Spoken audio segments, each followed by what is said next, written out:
ನಮ್ಮ ಈ ಒಂದು ಕಾರ್ಯಕ್ರಮಕ್ಕೆ ನಮ್ಮ ಅಧ್ಯಕ್ಷರಾದ ನಾಗಣ್ಣ ಅವರೇ, ನಮ್ಮ ಸುರೇಂದ್ರನವರೇ, ಡಾಕ್ಟರ್ ಪ್ರಕಾಶ್ ಅಣ್ಣವರೇ, MR ಮುರಳಿ ಅವರೇ, ರಘುಪತಿ ರೆಡ್ಡಿ ಅವರೇ, ವಾಸಣ್ಣವರಿಗೆ, ಸತ್ಯಣ್ಣವರಿಗೆ, ಪ್ರಭಾಕರ್, ಸುಮಾರು ಜನ, ಮುಖ್ಯವಾಗಿ ನಮ್ಮ ಶ್ರೀನಿವಾಸ ರೆಡ್ಡಿ ಅವರೇ, ಅದೇ ರೀತಿಯಾಗಿ ಏನು ಈ ವೇದಿಕೆ ಮೇಲೆ ಇರ್ತಕ್ಕಂಥ ಎಲ್ಲ ನಮ್ಮ ಎರಡೂ ಪಕ್ಷದ ಮುಖಂಡರುಗಳೇ,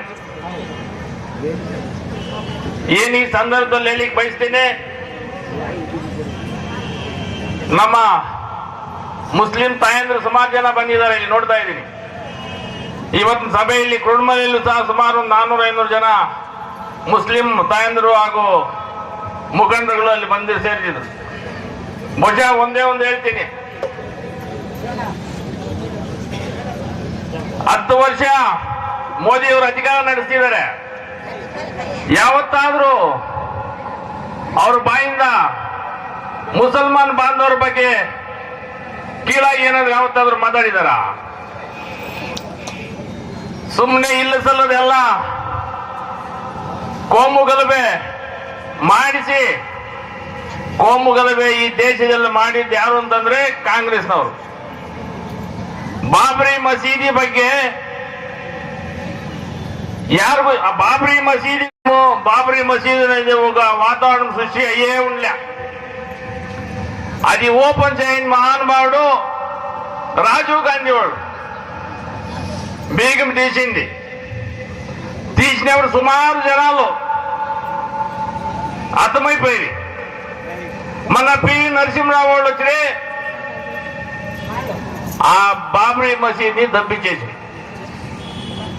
ఈ కాంగ్రెస్ వాళ్ళు ఏం చేస్తున్నారో అదంతా మర్చిపోయినారు. ఆ బాబ్రీ మసీద్ దబ్బించినప్పుడు లక్షాంతర జనాలు అర్థమైపోయి ఆ కోము గలబే సృష్టించిందే వాళ్ళు. ఇప్పుడు కాంగ్రెస్ వాళ్ళు ఏమీ తెలియనట్లు ముస్లిం ఓట్లు ఓలేసుకునేదానికి వాళ్ళ స్వార్థాని కోసమో మిమ్మల్ని అబద్ధాలు చెప్పి మిమ్మల్ని ఏమనిస్తారు. దయబట్టి యోచన చేయాల. ఆ ఒక కోము గలబే ఎవరెవరు పుట్టించో వాళ్ళంతా అదే రీతిగా పొజిషన్ కాబట్టి జ్ఞాపం పెట్టుకోండి. అటువంటి పని చెప్తా ఉండ్రి. అటువంటి వాళ్ళు ఈ పొద్దు కూడా ఆరోగ్యంగానే ఉన్నారు. 90-95 ఏళ్ళు, 92 ఏళ్ళు అయినా కూడా ఎవరు పుట్టించలే. వాళ్ళు స్వార్థానికి పుట్టిస్తాను. దయపెట్టి మీరు యోచన చేయాల. అదే రీతిగా దళితుల గురించి మాట్లాడతారు. దళితులు అయిందాల్లో దళితులు మేమంతా ఒకటి అని చెప్పి విభాగం అయ్యేది ఒకటే, సంవిధానం పోయేది ఒకటే. ఖాళీ వాళ్ళ ఓట్ల కోసం సంవిధానం రాసినవన్నే కంప్లీట్ మీకు అందరిగా తెలిసిండేదే. సంవిధానం రాసిన కాంగ్రెస్ వాళ్ళు ఏం చేసిందని చెప్పేసి మీకు అంతా తెలిసిండేదే. బహుశా అదంతా మీరు అర్థం చేసుకోవాలా. వాళ్ళు ఓట్ల కోసమే కలిసి తెలిసిపోయింది కాంగ్రెస్ కి. 38 సీట్లు ఇప్పుడు కాంగ్రెస్ సర్వే రిపోర్ట్ లో 38 సీట్లు ఈ దేశానికి. అట్లా ఒక వాతావరణం సృష్టి అయింది. అవంతా చూడలాగా ఇప్పుడు తిని వాళ్ళంతా పాపము ఇట్లా అవుతుందని చెప్పేసి ఆజాది ఈజాది అయిందా అంటారు. అయిందా వాళ్ళే ఇక ఇప్పుడు ప్రధానమంత్రి గురించి మోదీ గురించి ఒకే ఒక మాట చెప్తా. దేవుడు ఎప్పుడు దిగొచ్చేలే. దేవుడు ఒక మనిషి రూపంలో వస్తాడు. మాకు ఒక మా ఇన్స్పెక్టర్, సర్కిల్ ఇన్స్పెక్టర్ చెప్పి లాస్ట్ టైం 2 ఏళ్ళ వెనుక ఒక కార్యక్రమానికి బెంగళూరుకు వచ్చిండే మోదీ వాళ్ళు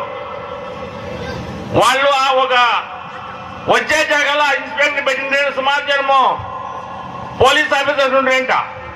ఆ మోదీ వస్తా అంటే బిల్స్కు చూసి ఆయన కంట్లు చూసే కయ్యదంట. పులి వచ్చే సింహం వచ్చినట్లు వచ్చేదంట. ఆ ఒక దైవ శక్తి వాళ్ళ ఉంది. ఆయన ఉండేంత వరకు ఈ దేశానికి ఏమి తొందర అయ్యలేదు. ఆయన ఉండేంత వరకు ఏమి చేసేకయ్యదు. 400 సీట్లకు పైన వస్తుంది ఈ పద్దెనమో మోదీ వాళ్ళు ప్రధానమంత్రి అయ్యేది అంతే ఖాయమో. కాంగ్రెస్ ముందు దినాల్లో కనపడేదే లేదు. వాళ్ళేమన్నా గ్యారంటీలు పోతే ఈ పొద్దంతా శ్రీలంకకి మన రాజ్యాన్ని అమ్మేస్తారు గ్యారంటీ ఆరేవాళ్ళకి.